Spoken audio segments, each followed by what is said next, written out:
We are back to talk a bit about what it takes or the first steps that are required to design and redesign relationships for equity. If we're starting to do that, that means we have to be courageous and have conversations about privilege, about oppression, and the social hierarchy. And that's what we're going to talk a bit about today. We're going to pull in and honor and hold the design at the margins design principle, which says we design at the edge of society. Solutions at the margins work for all. Innovations based in equity diffuse inward from the bleeding edge. Now, when you hear that, what words really jump out to you? How does this help you understand some of the requirements that are necessary to design for equity in your school? I'll read it one more time. We design at the edge of society. Solutions at the margins work for all. Innovations based in equity diffuse inward from the bleeding edge. What does it mean to design at the edge of society?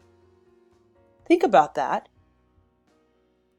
And make some journal notes or journal prompts about what comes up for you when you think about this design principle as it connects to scaling equity in your school.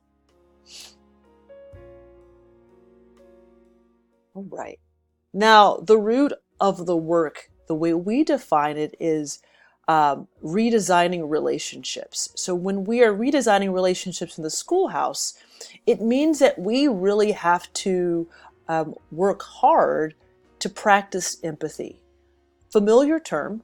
Empathy is the ability to share and understand the feelings of another.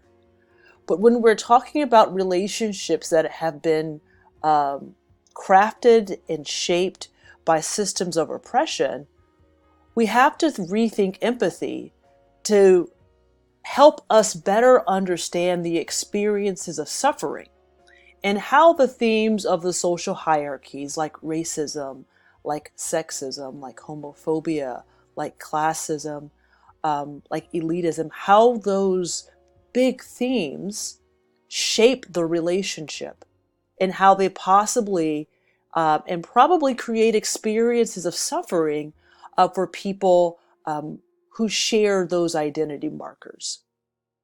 So it really means at the end of the day, we have to get comfortable with this idea of privilege and oppression and the social hierarchies. It means we have to feel comfortable and have the courage and the language and the fluidity and the fluency to talk about power.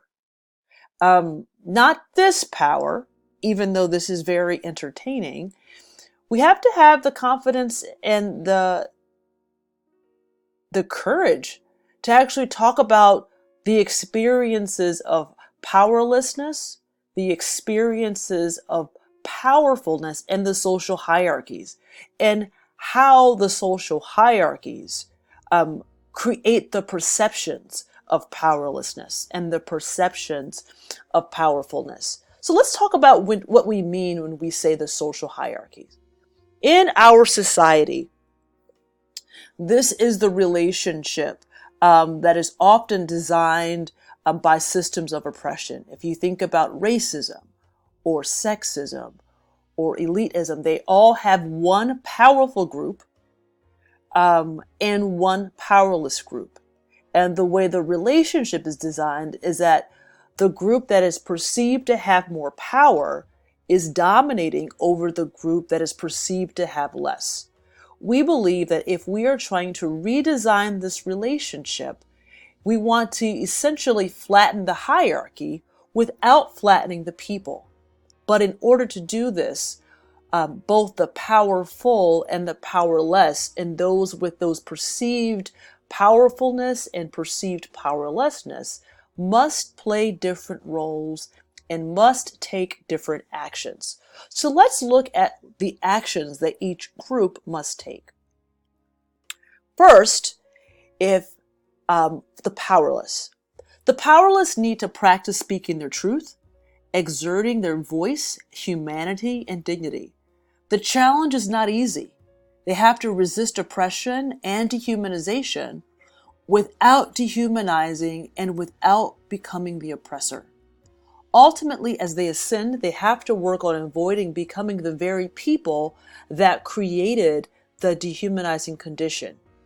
One of the ways the powerlessness or the people who have perceived powerlessness can do that is by staying proximate to others with less power as they ascend. Now, because acts of powerful violence attack the bodies of those who have perceived powerlessness, then the powerless must keep the body intact, healthy, and safe. And this is radical self-care. So for a moment, I want you to think about the parts of your identity that create the perception of powerlessness in our culture. When and where do you hide them? When do they lead? How does it impact the other parts of yourself? How does it impact your leadership?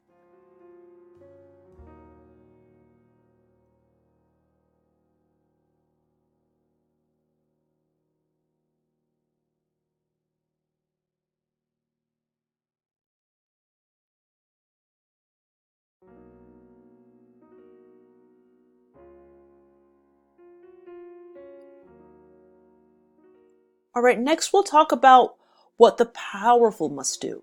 Now, the powerful must find ways to come down from the top of the hierarchy and share power. They need to change both mindset, how they think, and position of the body, how close they are. They have to be comfortable with letting the powerless lead and remain proximate to the powerless without violence. Because they're distanced from the experiences of suffering, their perspectives on the powerless are often myopic, limited, and secondhand. Given their ability to accumulate resources, food, water, land, political, and economic power, their goal is to maintain the safety and the comfort of their physical bodies. This asymmetry creates and promotes suffering and separation because there's a hidden invisible assumption that to share is to lose. Because of this assumption that sharing food and water and land and this type of power creates a loss, this asymmetry persists. And tolerating the suffering harms the self and the spirit of the powerful. So I want you to think about the parts of your identity that create the perceptions of power in our culture. How do the powerful parts of your identity lead? How do they impact other parts of yourself? Where is their dissonance?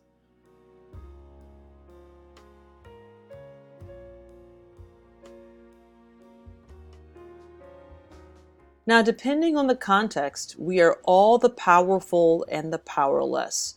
So we have to always keep in mind the parts of our identity and where they're playing out. And also when we're designing for equity, tap into the parts of our identity that create experiences of powerlessness, because it's often there that we can understand and create experiences of empathy and connect to other people's exclusion and other people's suffering.